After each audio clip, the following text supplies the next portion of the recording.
My name is Haihua Chen. I am a clinical assistant professor in data science and the incoming assistant professor in data science. So last time I attended the data science day is 4 years ago, 2019. And at that time I was a student. And after that, I was the co-founder of the UNT Data Science organization. And today I think I'm very glad to see so many people reuniting again here to attend the Data Science Day.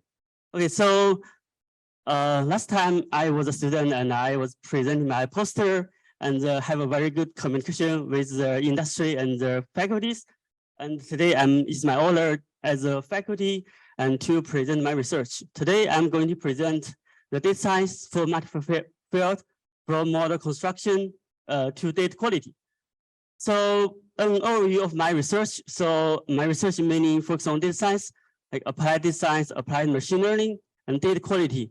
How to evaluate and improve data quality for machine learning, and as application of natural language processing, such as information retrieval, recommendation system, legal NLP, and then data mining in other fields like scientific data mining, innovation management, social media analysis, and informatics like health informatics, legal informatics, and social informatics.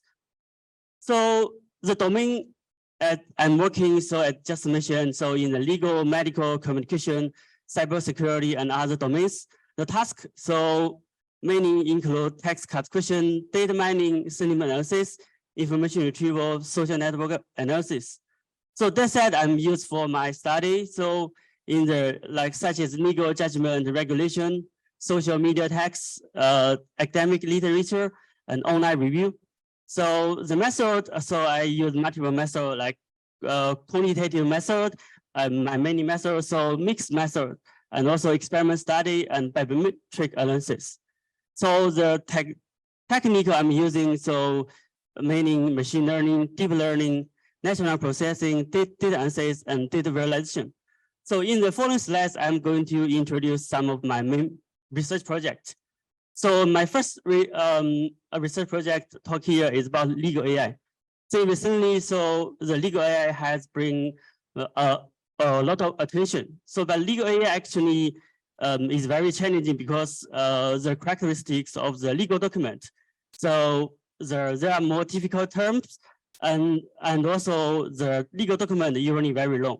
So you can see here, when we do the legal AI, so we have many different tasks, depend on you're working on the document level, sentence level, word level.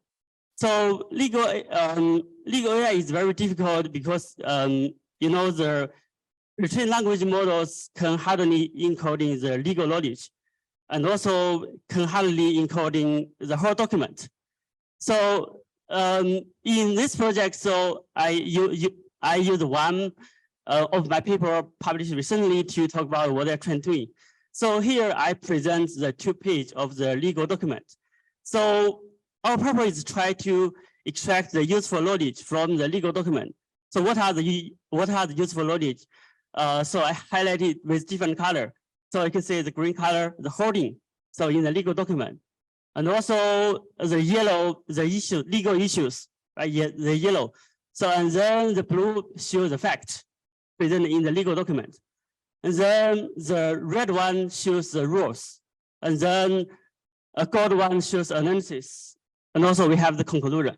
So these are the, after investigating the legal document, we feel this 6 part of knowledge very important in the legal document. So we try to use NLP technique to extract those information from the legal document, then to support the legal argument generation and evidence-based generation. So here in the workflow, I showed how we do this work. So we have a legal text, so we need to segment the legal text into sentence level, because basically we extract knowledge from the based on the sentence, unit is sentence. So we ask our student to label some amount of training data.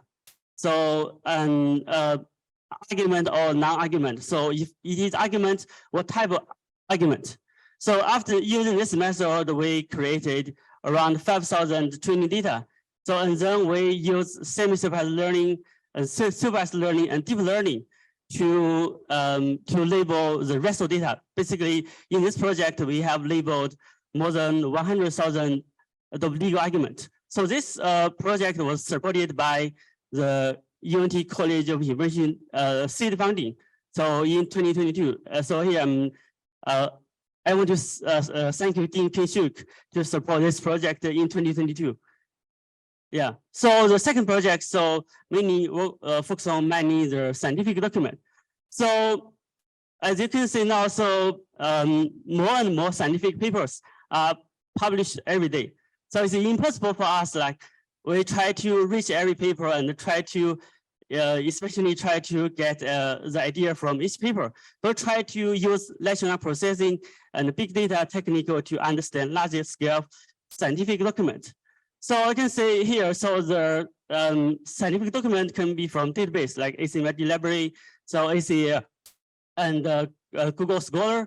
So we collect data. So the task, so is that what information we can extract from the scientific document.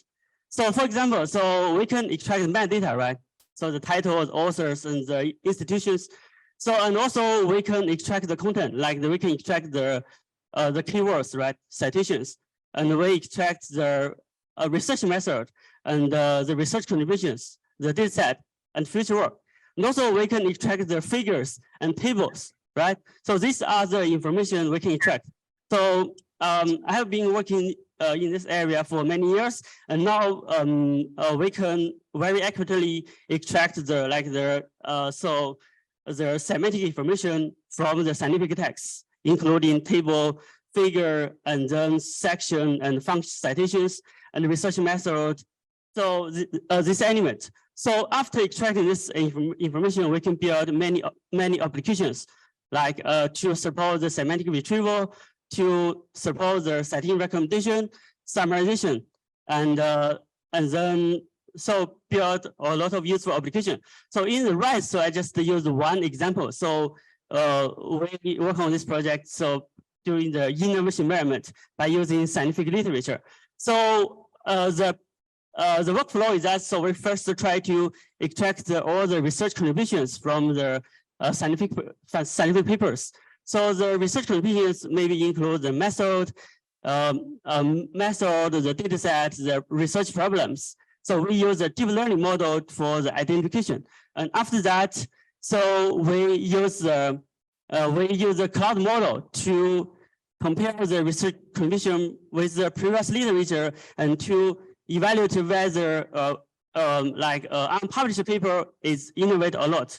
So this will be very helpful for like the recommendation and for the evaluate the paper of the quality of the paper, and then yeah. So the third project is also a collaboration with the faculties from different university and some faculties from UNT. So basically the purpose is try to use data science to evaluate the country reputation. So we know that country reputation is very important, right? Country reputation is very important, like for like a country export. So if you have a good reputation, so export, so will be accelerated, and also international collaboration, right? And also maybe foreign diplomacy, right? So and tourism. So if the country reputation is bad, so it will definitely affect. So, but how we can evaluate the country reputation? So after working with professors from the communication field, so we develop a framework. Say country reputation can be measured by 4 aspects: country characters, country competence, people characters, people competence. And under each dimensions, we have several other small dimensions, right? So then we collect data. So we here in this project, we mainly collect data from Twitter. So and we collect the data using the brand watch. And then in this case study, we just use China as a case study. So we want to know because the COVID-19, so what the country reputation has changed, right? Affected by the COVID-19. So that's why like we collect the 1 year data before COVID-19 and the 1 year data after COVID-19. So this has around 40 million. Okay, so then now there are 3 students working with me to annotate the data based on this framework.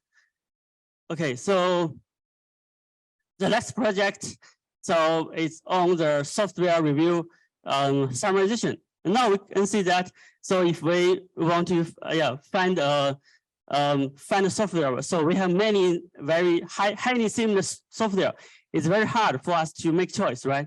So like if we can do the aspect-based summarization, so it will be very helpful for small business to choose software based on their information needs. So here in this workflow, how we do the software review summarization.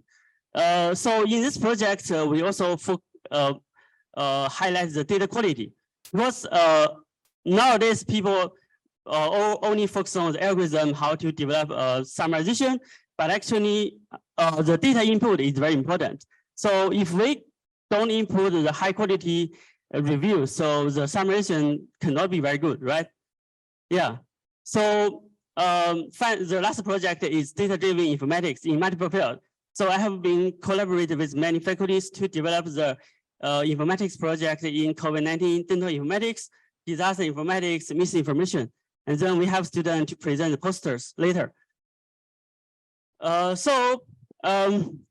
In the title, I mentioned that in this talk, I will focus on the data quality, because as a data scientist, so data is our strength, right? So now I present all the possible machine learning and deep learning models for the NLP CV field. Okay, so you can say that nowadays the deep learning model has been very frequently used, but actually not all deep learning model not always useful.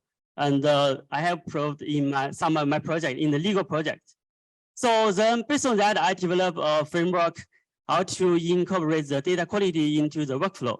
So because the garbage in, garbage out, so we need to collect the high quality data and then solidly evaluate the data to ensure the input of the data is high quality, and also the model fit for the data we want to work on.